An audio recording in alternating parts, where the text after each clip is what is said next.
incur claim costs. And it's the old adage of an ounce of prevention is worth far more than a pound of cure, especially to a fund that's facing bankruptcy. With that, we embarked on a disease management program to identify those people who, although had not incurred claims, were at risk, given their disease state, to enter an acute or chronic state, at which point they would cost the fund a lot of money. And the way we did that was we partnered with a firm. We took both our medical claims and our pharmaceutical claims, melded them together, and, for lack of a better term, threw them through a predictive modeler to stratify the risk of the population into those at high risk, moderate risk, and low risk. The high risk people would, of course, be the low-hanging fruit, where you could make the most difference in a very short period of time. And with that, we launched in April 2004 a disease management program on a voluntary basis. What we quickly learned was that in order to be effective, there has to be some kind of carrot or some kind of stick to garner the participation and the cooperation of participants. In the first year, we only had a participation rate of about 38%. But during that period of time, we collected gads of data that would indicate who participated, who was identified as high risk, and within that group, who participated in the program and who did not participate in the program. And what we found after doing a study 6 months after that first 12-month period was that those who were identified as high risk and participated in the program, and I'll explain what, perhaps I should interrupt myself at this point and explain what participation is. Participation is that you take a call from the care counselor nurse, you receive and read educational materials about your disease state, allow the care counselor nurse to check in with your doctor, and help the participant navigate through the healthcare system and help the patient understand and interpret what the doctor was telling them. And what is the result or the proposed result of having the nurse do this and have the participant read the literature? What is the outcome that you're looking for? That the participant is more aware of the disease state, what contributes to it, what can be done to mitigate it, what can be done to prevent that patient from going into an acute or chronic state of that disease, and basically keeping the patient healthy. It could be something as simple as an HbA1c test for your hemoglobin for a diabetic patient, which should be done every 3 months, certainly no longer than every 6 months. It could be having the foot exam for a diabetic patient every year to prevent diabetic neuropathy and perhaps the amputation of toes or foot. A retinal eye exam for diabetics. Proper use of inhalers for asthmatics. Making sure that patients who have chronic heart failure or other cardiovascular disease are on the appropriate medications and that they're adhering to those medications. Does that answer your question? Yes. Okay. Thank you. So, in identifying these people, we said, on average, how much did these people cost us in that 12-month period, those who participated? And then we measured it against the average of the cost of the group of people who were identified as high risk who did not participate in this program. And remember, participation was voluntary, participation was not really onerous. And what we found was that in the group that did participate, on average, during that 12-month period, the fund expended $8,200 a year less for the group that did participate, on average, per person, than they did for the people who were identified as high risk who did not participate in the program. With that information, the trustees of the Teamsters Health and Welfare Fund said, this is a good program. It can show results immediately, and we want it to be mandatory. So the trustees then debated what would be the appropriate method to garner participation. And they said, well, we're going to make participation mandatory. That means you got to take the call from the care council nurse. You got to check in every once in a while. You got to let them talk to your doctor. You got to let them send you the material that is germane to your particular disease state. And let me stop you there. Obviously, there's a lot of concern today, and that has resulted in regulation and statutes such as HIPAA in regard to confidentiality issues. When you're doing this, all those laws apply, all those laws of confidentiality in regard to your diseases and disclosure and things like that? Without question. Okay. HIPAA provides for the use of protected health information for purposes of treatment, healthcare operations, and quality assurance. Treatment, payment, and healthcare operations.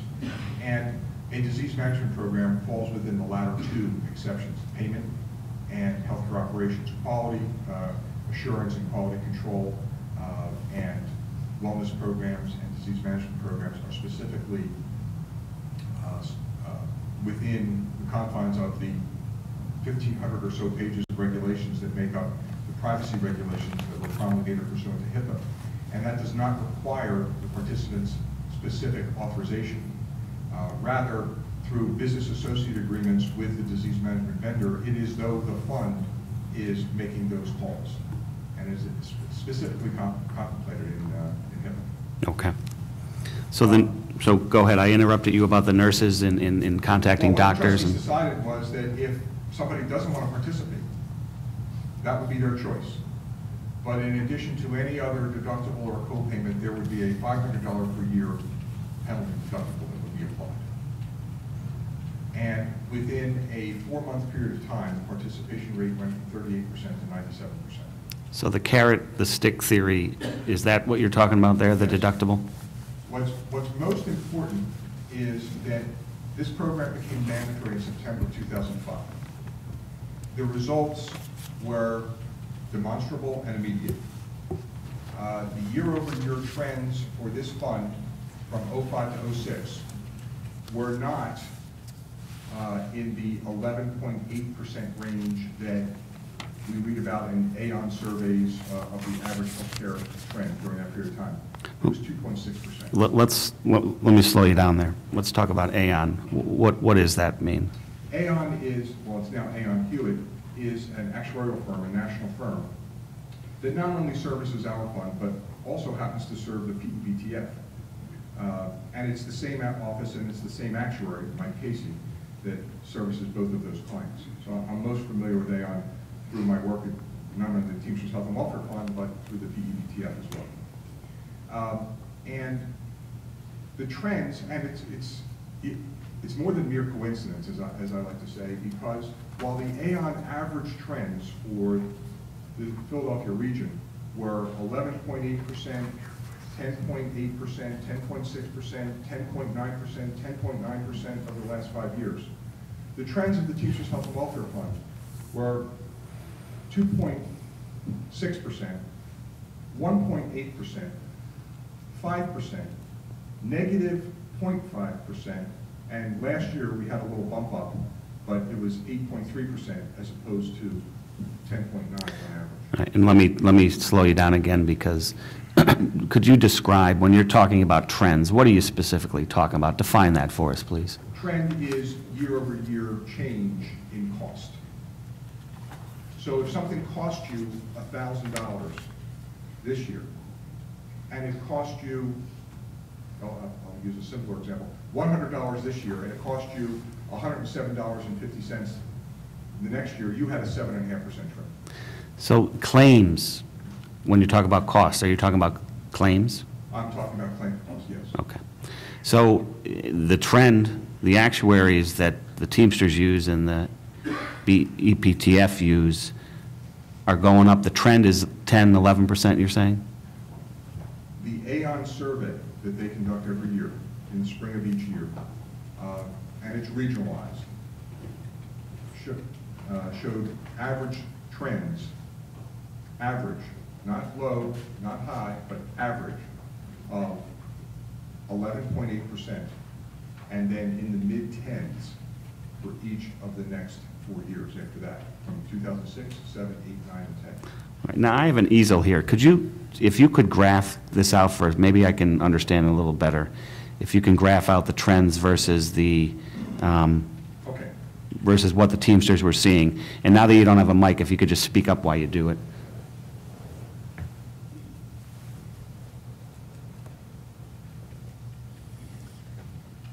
The effect of having lower trends can be quite dramatic. And in terms of savings, one could characterize it as trend avoidance. And how do you measure what that is? Well, if you start off with a per employee per month cost in 2005, and you use that as a base, if you were to then trend up that cost based on the average Aon survey figures, take the 2005 cost and trend it up 2006 by what those average trends were, and 7 and 8 and 9 and 10, you would be spending something like this, designated by that red line there. So from 2005 to 2010, the per employee per month cost is going up? At the average rate of over 10% per year. Okay.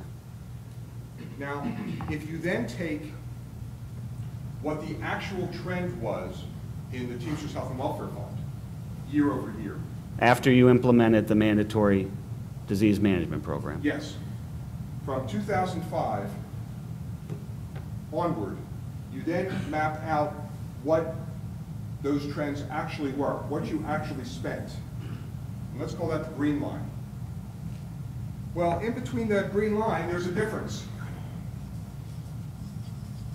And that's trend avoidance. That's how much your trends were lower than these average trends. And in terms of a dollar figure, when you map out what you would have spent had you had these average trends versus what you did spend, that difference in that blue shaded area for this fund over that 5-year period of time was in excess of $106 million.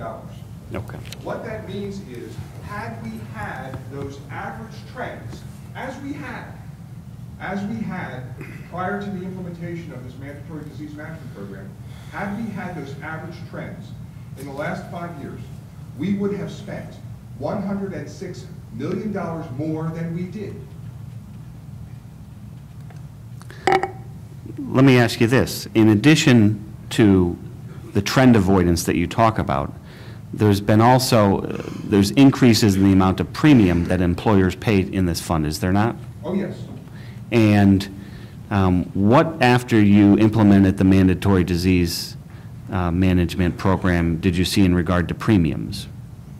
I saw elation among the contributing employer base because the average, I'm sorry, not the average, the actual contribution rate increase for 2006, 7, 8, 9, and now 10 has been 4% or less in each of those years.